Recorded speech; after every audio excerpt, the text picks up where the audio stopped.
জালাসা মানে বসা। তো এই বসা শব্দটাই যখন কার্যকর হয় তখন সেটা মজলিস হয়। কথা বুঝতেছেন কিনা? না বসলে মজলিস হয় না, এই কথাটা বুঝতে হবে। না বসলে মজলিস হয় না। তো বসবেন কোথায়?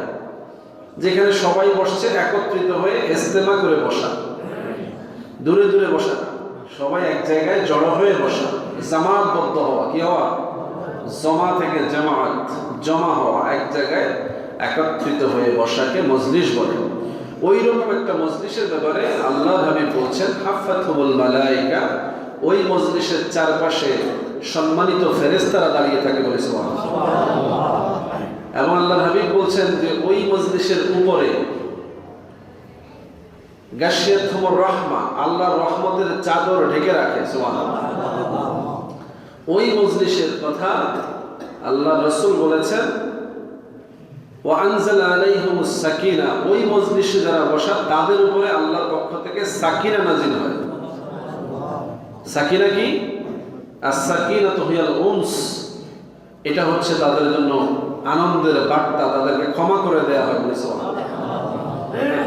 এবং চতুর্থ যে সাফল্য, ওই মজলিসের মানুষগুলোর ব্যাপারে, ওই সীমানার মধ্যে, ওই মজলিসের মধ্যে যারা বসা তাদের কথা ওয়াজাকারাল্লাহু ফীমান ইনদা, আল্লাহ রাব্বুল আলামিন তার নিকটবর্তী ফেরেশতাদের সাথে ওই মজলিসের মানুষগুলোর নাম ধাম পরিচয় সব আলোচনা করেন বলে সুবহানাল্লাহ। জিকির করেন। কি করেন? জিকির করেন। ফাজকুরুনি আযকুরুকুম, তোমরা আমাকে স্মরণ করলে আমি তোমাদেরকে স্মরণ করি। এটাই হচ্ছে সেটা, যারা মজলিসে বসে আল্লাহকে স্মরণ করে, আল্লাহ তাদেরকে স্মরণ করেন। কিভাবে? আমরা আল্লাহ রাসূলের মহব্বত পাওয়ার আশায় আমরা আল্লাহর শান মান মর্যাদা, আল্লাহর হাবিবের শান মান মর্যাদার পক্ষে কথা বলি, আর আল্লাহ রাব্বুল আলামিন আমাদের মর্যাদা বাড়ানোর জন্য আমাদের পরিচয় নিয়ে আমাদেরকে কি কি মর্যাদা দিচ্ছেন সেটা আলোচনা করেন, স্মরণ করেন। এই জন্য আমাদের জিকির আর আল্লাহর জিকির এক ধরনের না, কিন্তু মর্যাদার দিক থেকে আপনার আমার জিকিরের চাইতে আল্লাহর জিকিরের দাম বেশি না কম? আমরা আল্লাহকে স্মরণ করি, আল্লাহর জিকির করি, নামাজ পড়ি, রোজা করি, হজ করি, যাকাত দেই, কবুল হবে কি হবে না এই দায়ও আল্লাহর হাতে। কি বলে ঠিক না? এখতিয়ার কার হাতে? কিন্তু আল্লাহ যখন আমাদের ব্যাপারে আলোচনা করেন, আল্লাহ যখন আমাদেরকে ক্ষমা করতে চান, রহমত দিতে চান, মর্যাদা দিতে চান, তখন আর কাউকে তোয়াক্কা করা লাগে? আল্লাহ নিজ এখতিয়ারে সেটা দান করে দেন বলে সুবহানাল্লাহ। তাহলে আমাদের জিকিরের দ্বারা গ্যারান্টিওয়ালা রবের জিকিরে শামিল হতে পারাটাই বান্দার জীবনে কামিয়াবি বলে সুবহানাল্লাহ। এই জন্য মজলিসের গুরুত্ব দিতে শিখতে হবে। কি বলা ঠিক না? মজলিসের ভিতরে বসতে হবে।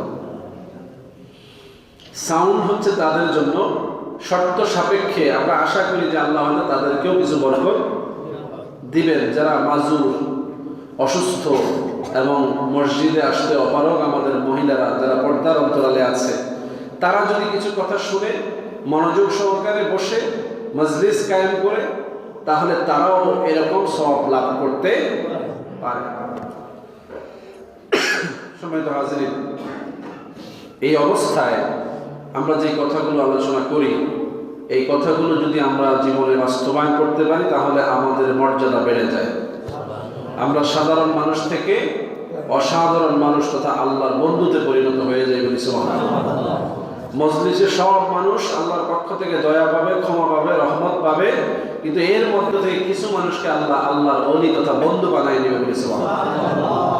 এটা হলো মজলিসের ভিতরের মধ্যেও কিছু মানুষের মর্যাদা। সুবহানাল্লাহ বলেন না? রাসূলুল্লাহ বলছেন যেই মজলিসে 3 জন অথবা 10 জন অথবা 40 জন অথবা 100 জন মানুষ একত্রিত হয়ে কথা বলে, আল্লাহর জিকির করে, ওই মজলিসটাকে কবুল করার জন্য আল্লাহ একজনকে আল্লাহর প্রিয় বানায় নেয় বলে সুবহানাল্লাহ। যার উসিলায় সবার দোয়াই কবুল হয়ে যায়, যার উসিলায় আল্লাহ সবাইকে মাফ করে দেয় বলে সুবহানাল্লাহ। এই জন্য মজলিসে ভালোবাসার লোকের রাখার দরকার আছে না নাই? ভালো মানুষগুলোকে মজলিসে ডেকে ডেকে এই জন্য কাছে রাখা হয়। এই জন্য আমরা আমাদের আলেমদেরকে, আমাদের পীর সাহেবদেরকে, আমাদের ইমামদেরকে ডেকে আমরা মজলিসে আনি। কি বলেন? কেন? আমাদের ধারণা, আমাদের বিশ্বাস যে তারা আল্লাহওয়ালা মানুষ, তারা আল্লাহর প্রিয় মানুষ, তারা দিনদারি ইমানদারির দিক থেকে অগ্রসর মানুষ। এই জন্য তাদেরকে নিয়ে আমরা মজলিসে বসি। সুবহানাল্লাহ। এখন তো উল্টাটা, এখন খারাপ মানুষের মজলিস হয়, ভালো মানুষকে দূরে সরায় রাখা হয়, লাভ নেই, ওই মজলিসের বরকত হবে না। বরং ভালো মানুষকে সাথে নিয়ে যদি অনেক খারাপ মানুষও বসে যায়, তাহলে একজন দুজন ভালো মানুষের কারণে অনেক খারাপ মানুষও বেঁচে যায়। সুবহানাল্লাহ বলবেন না?